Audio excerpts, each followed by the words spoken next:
নমস্কার বন্ধুরা, আশা করি সবাই ভালো আছেন। আজকে আমি আমার এই বারান্দা ঘরের এই ঘরটাকে আমি নাম দিয়েছি আমার বারান্দা ঘর। আগে তো এটা আমার বারান্দা ছিল, কিন্তু এটাকে এখন আমি ঘরের মতো করে নিয়েছি আর ঘরের মতোই ব্যবহার করি, তাই এটাকে আমি বারান্দা ঘর বলেই ডাকি।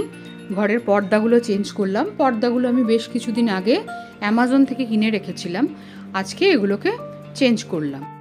পর্দাগুলো হলুদ আর সবুজের কম্বিনেশনে, কারণ আমার ঘরটাও এই একই কম্বিনেশনে, সেই জন্য আমি পর্দাটাও সেইভাবে নেওয়ার চেষ্টা করেছি।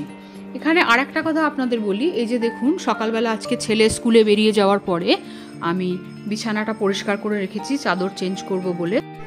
আমি এই তোষক আর বালিশগুলো যখন বানিয়েছি, তখন তোষক আর বালিশের কাপড়গুলো আমি কিন্তু কিনে এনে দিয়েছি, দিয়ে বাড়িতে লোক ডেকে আলাদাভাবে তুলো ভরিয়ে করে নিয়েছি। কারণ এই তোষক বা বালিশগুলো এগুলো তো সবসময় আমাদের কাচা সম্ভব হয় না, তাই সাদা তো সবসময় দেখতেও ভালো লাগে, ব্যবহার করার জন্যও আরামদায়ক, কিন্তু ময়লা হয়ে গেলে সেটাকে পরিষ্কার করাটা খুব সমস্যার। সেই জন্য ভাবলাম একটু ডিপ কালারের ব্যবহার করে দেখি। তো এই জন্য আমার তোষকটা এতটাই ডিপ রং, অনেকে মনে করে এটা হয়তো বিছানার চাদর, কিন্তু এটা চাদর না, এটা আসলে আমার তোষক। আর এদিকের দেয়াল থেকে ছবিগুলো এখন খুলে রেখেছি। ঘড়িটা ইচ্ছে আছে এই পাশের দেওয়ালে টাঙাবো, কারণ 3টে ছবি তো, 3টেই ওখানে জায়গা করা আছে, দুটো দেখতে কেমন একটা লাগছিল। আর এই শোকেসের সাজানোটাও একটু চেঞ্জ করেছি, সেটাও আপনাদের সঙ্গে শেয়ার করছি। এই যে ওপরের ঘড়িটা আমার ছোট ছেলের, ওটা এখন আমারই কাজে লাগে, আমি অ্যালার্ম দিয়ে রাখি। আর এই শোকেসটা তো আগে আপনারা দেখেছেন, এখন হয়তো সাজানোটা একটু আধটু চেঞ্জ করেছি। সকালের দিকে খুব কুয়াশা ছিল, তাই আজকে একটু বেলা হয়ে গেল। আমি রোজ সকালেই চেষ্টা করি যে এই পর্দাগুলো সরিয়ে স্লাইডিংটা খুলে দেওয়ার, এতে একটু বেলার দিকে ঘরের মধ্যে কিন্তু খুব রোদ আসে। আর এই যে দেখুন, আমার যে গাছপালাগুলো আমার ব্যালকনিতে থাকে, সেগুলো আপনারা এখানে দেখতে পাচ্ছেন। শীতের ফুলের গাছগুলো সব সামনের বারান্দাতেই রেখেছি, আর এখানে মোটামুটি সব ইনডোর প্ল্যান্টগুলোই আছে, কারণ শীতের গাছ রাখলে একটু অসুবিধে হচ্ছে আমার জল দেওয়ার, বা শীতের গাছে তো একটু শিশির পড়লে সুবিধে হয়, ওইগুলো ওই জন্য সামনের বারান্দাতে রেখেছি।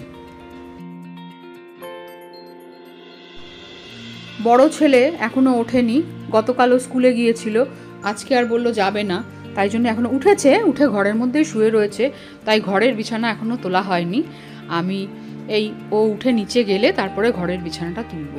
এইবারে আপনাদের একটা জিনিস দেখাই, এই ঘরেও পর্দাটা আমি চেঞ্জ করেছি। এইগুলোকে যে বলে ব্ল্যাক আউট কার্টেন, সেইটা ঘরটাকে খুব আলোটাকে এটা গার্ড করে দেয়। যাদের চোখে আলো সহ্য হয় না তাদের জন্য হয়তো এটা খুব ভালো, কিন্তু আমার আবার একটু আলো এলেই ভালো লাগে, সেই জন্য আমার এটা অতটা ভালো মনে হয়নি। এই যে দেখুন, খুললে আমার সামনের ব্যালকনিটা দেখা যাচ্ছে। এখন আমি আমার বিছানার যত জিনিসপত্র এখানে সামনে একটা কার্পেট পেতে রোদে দিয়ে দিয়েছি। আর দেখুন, দূরে আমার বোগেনভেলিয়া গাছগুলো দেখা যাচ্ছে, প্রচুর ফুল হয়ে রয়েছে এই সময়। আর সামনের দিকে আমার শীতের গাছ কিছু আছে, পিটুনিয়াগুলো তার সামনে রাখা আছে, কিন্তু এখনো খুব ভালো মতো ফুল ওতে আসেনি।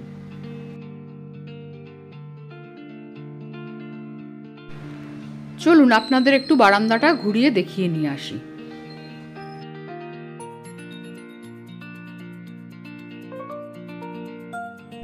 বারান্দায় আমার বোগেনভিলিয়া গাছগুলোয় কিন্তু প্রচুর ফুল এসেছে। এবার শীতের ফুল আমার ঠিক মন মতো হয়নি। আমার মনে হচ্ছে প্রথম থেকে যখন গাছগুলো বসিয়েছি ঠান্ডাটা এত কম পেয়েছে যে গাছ সেইভাবে হয়নি।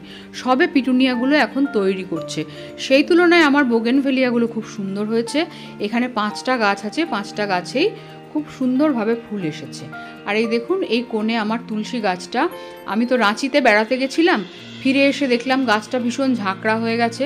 আজকে সকালে চান করে আমি এটার সব ডালগুলো কেটে গাছটাকে খানিকটা গোল করে দিয়েছি। জানি না তুলসীর ডাল কাটা যায় কিনা, আমার মনে হলো দেখতে একটু কেমন লাগছে, তাই ডালগুলো কেটে দিলাম।